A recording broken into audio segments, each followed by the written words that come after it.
So Yeah. welcome again, Mr. Martin George. Thank you. Good regular morning on to this you and program. good morning to Tobago.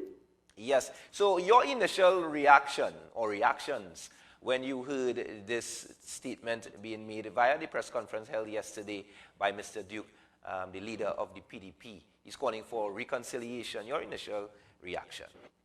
Well, the reality is that Mr. Duke is desperately seeking relevance at this point. Unfortunately, because of all his shenanigans and, all his forays into flights of fancy and follies, contesting local general elections in Trinidad, saying he wants to be mayor of Port of Spain. I mean, does he even know the process to become mayor of Port of Spain?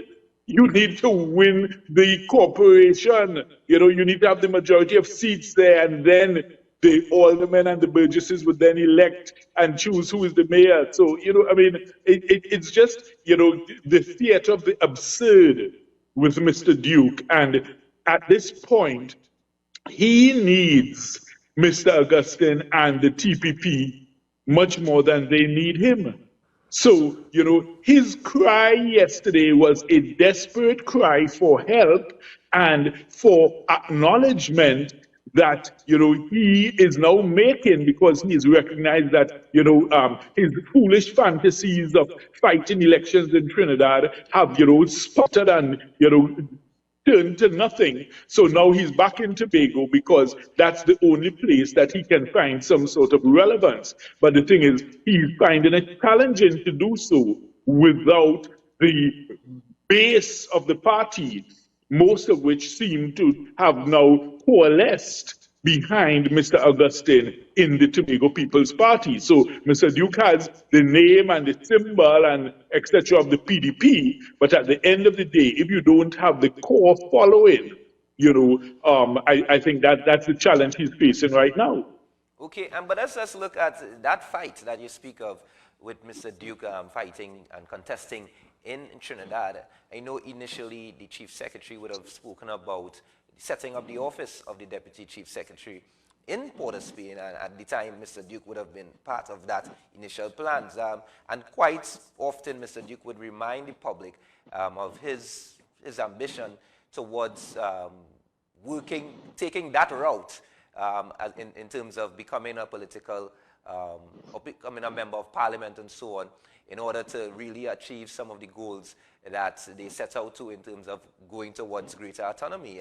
Does that have any clout as we look at the bigger picture, Mr. George? Okay, let's just look at the results from the local general election. What were his results? What were the returns he got for his efforts? Remember, he went about distributing loaves of bread and shaking hands and, making all sorts of grandiose promises.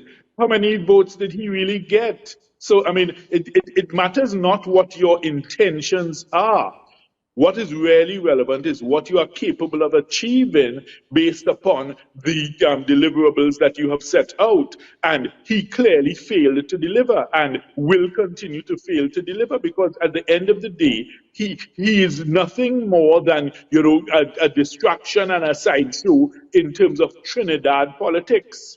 If you understand me, his base is really in Tobago, and that base has already been eroded by Mr. Augustine and the TPP. So, he's now in a really, really desperate situation because he's basically painted himself into a corner in this regard. So, it's unfortunate for him, and, of course, there'll be those who would, of course, be sympathetic to Mr. Duke's scenario, in that they will say, well, look, yes, he was the original founder of the PDP, and he's the one who paved the way, and really and truly Mr. Augustine and others would have joined and basically benefited from all the hard work that Mr. Duke did. And that's a reality. That nobody's doubting that. But at the end of the day, as former Prime Minister Banjo Pandey said, politics has a morality of its own, and we are seeing that playing out itself in Tobago on a daily basis. So, the fact that basically Mr. Duke could probably now look back and, probably reminisce and think of that Shakespearean play, Julius Caesar, if you recall, where, it was said, yon goes Cassius with a lean and hungry look. He thinks too much. Such men are dangerous. Mr. Duke is probably, bringing that line, to mind and wondering about certain persons as to what transpired in terms of him and his party and where he is now, being on the outside with the others on the inside, and basically him having little or no relevance in this scenario. I like how you brought in the literature there. You took me back to English B and my literature days there. But Yes, I always try to, expand, the areas of discussion, to always bring in the literature, the history, because it's important. yes, it's important indeed. But Mr. Duke is also saying that what remains unforgivable is the loss of an exceptional opportunity and a chance to set aside our differences and join forces for the good of Tobago. Dissect that for us, Mr. George. Okay, well, the thing is, he's trying to sugarcoat the scenario to make it appear that, look, it is for the benefit of Tobago or Tobagonians for both of them to work together. The reality is, as we all know in our local parlance, we always say, two man rat can't live in one hole. And the point is, you have one man rat on the outside, and he's basically seeking to get back in.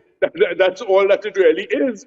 And the one who is inside and in control, he will have to assess it and say, well, look, hey, do I want to take the risk of bringing you back on board? In other words, do I need you? What benefit can you bring to me, while I'm still now watching my back against you? Because the point is, regardless of what people say, about burying the hatchet, really and truly, you really have sometimes is people thinking of trying to bury the hatchet in the other person's back.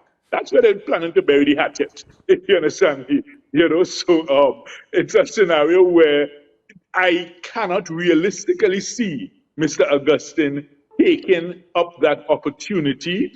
And if at all he does, he will do so in such a way that it will minimize and diminish any role, power, or authority that Mr. Duke will have. So Mr. Duke will be reduced to, basically just, almost a laughing stock within the party, whereby he would be just there in tokenism, but without any real access to the corridors of power, because Mr. Augustine is not going to take that chance to bring back in somebody as Mr. Duke, because Mr. Duke is a street fighter, and given the opportunity, he will pounce. Everybody knows that. So therefore, he is now begging to come back in your house after you've secured your house, you've barricaded yourself, and the very same person who you see basically as, a threat, or, maybe, somebody who can cause havoc is now asking you to come back in the home.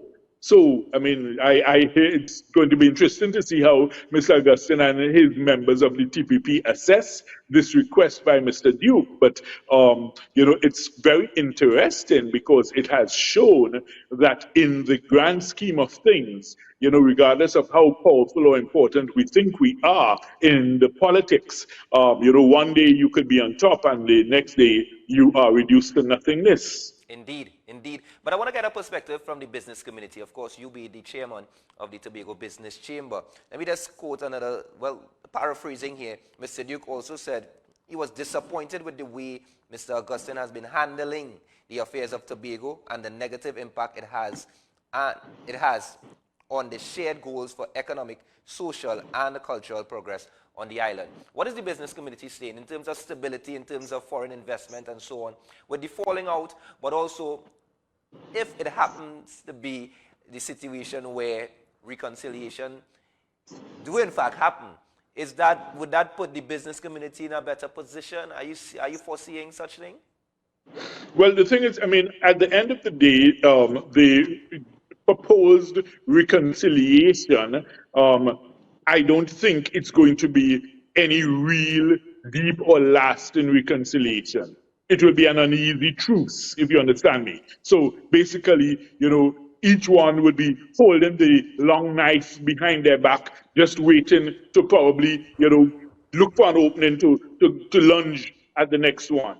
And they're circling each other, cautiously, So I'm not sure that there can be any true reconciliation. I think there's really been too much water under the bridge between the two of them. And, at the end of the day, Mr. Duke is hurting. And understandably so, because, he feels a phenomenal sense of betrayal. Because, in other words, basically, this is somebody he saw as, somebody he was grooming and training and bringing up as a successor. And the thing is, the succession plan just got accelerated you know beyond anything he could have imagined, where basically he's been replaced and deposed, and he's out of power, and basically everybody's moving on with life without him.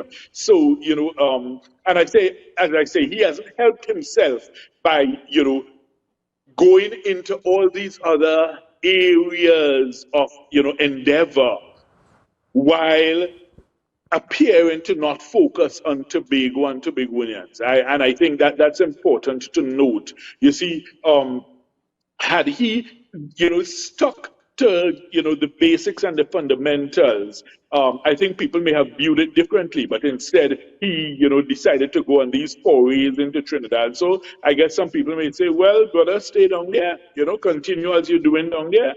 Leave Tobago alone. So it really is sad. And from a business perspective, what I would say is that, we want stability, we want continuity, we want some sense of, regularity in the affairs of the assembly. All right. I don't think that Mr. Augustine and his team have really settled down into the job of running and managing the affairs of Tobago. They've been basically fighting battles and outing fires, along the way. So we hope that there is some sense of stability going forward, so that the business community can be able to engage with them, meet and treat with them, and we can all now work together for the good of Tobago. Okay, and let me just ask this. If Mr. Duke is forgiven and he happens to regain trust amongst the public, is he a valuable asset to the progress of Tobago in terms of Tobago's development? What he is basically, whether it be sugarcoating or not, he is saying this continuously. He continues to say that the interest of Tobago is at the forefront of all the decisions.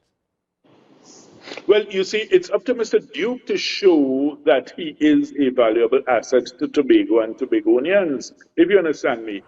And that's why I said, he really has a lot of ground to make up, in terms of demonstrating that, because you can't want to basically turn your back on Tobago, focus your energies in Trinidad, and then when you get a sound tail, as you say in local parlance, down there, then you come back licking your wounds and telling Tobagonians, hey, well, look back, I'm ready for you all. Come on. People are not stupid. So he has to show his relevance and his importance to the future of Tobago. And at this point, I would be very surprised if Mr. Augustine is, rushing out to embrace him and bring him back home, so to speak. Of course, one doesn't discount the fact that in his Roxborough community, Mr. Duke is well loved and, well, appreciated. But at the end of the day, that may just be one district out of a total of 15. So, while he may have, a solid base there, is it enough to make him of relevance to all of Tobago? And that's what he hasn't done. He hasn't stepped up, and all the escapades in his personal life, and all those revelations on social media, they have not helped, because it really has made him into almost, as I say, a sideshow, and a source of laughter and jocularity. Okay, and when we look at the political landscape, Mr. George, the PDP still exists. We have the Tobago People's Party as well.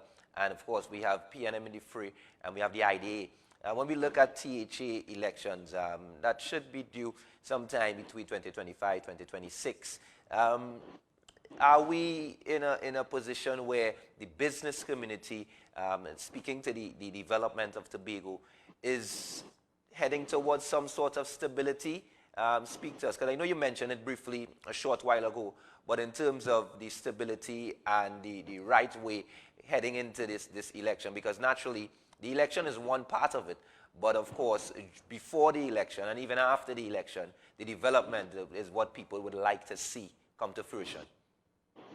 Yeah, well, I mean, the fact that there is a preponderance of different parties doesn't really mean that there is a lack of stability, because at the end of the day, you're looking at weight, not numbers. So therefore, the numbers of parties are not really, that's not something that you really have to worry about, because in Trinidad you have lots of little fringe parties, that pop up from time to time. And of course, they are amusing and entertaining for the moment. But in terms of when the final count is done at an election day, you realize that they really have no relevance. And I think we are going to begin to see that type of scenario in Tobago. I mean, the PNM, of course, always has relevance. And I think at this point, Mr. Augustine's TPP, as young and as in its infancy as it is, probably has more relevance than the PDP, because at present they control the reins of power, and he has managed to successfully maneuver his way, such that he has ousted Mr. Duke, and Mr. Duke is on the outside, and he and his followers are on the inside. So, I mean, it really is now up to Mr. Duke, as I say, to establish that he has some sort of relevance, gravitas, and, that there's something that he is bringing to the table other than his rhetoric and his, his normal bravado and loud speaker and walking around with a bullhorn. I think we have to evolve beyond that at some point. Okay, Mr. George, we really appreciate you chiming in. As per usual, when we call on you, you're always there to answer that call, to chime in when we speak to politics, when we speak to business, and when we speak to development. And of course, you're slipping a few literature there from time to time. So I want to thank you very much for speaking with us this morning, Mr. George. Martin George, the chairman of the Tobago Business Chamber.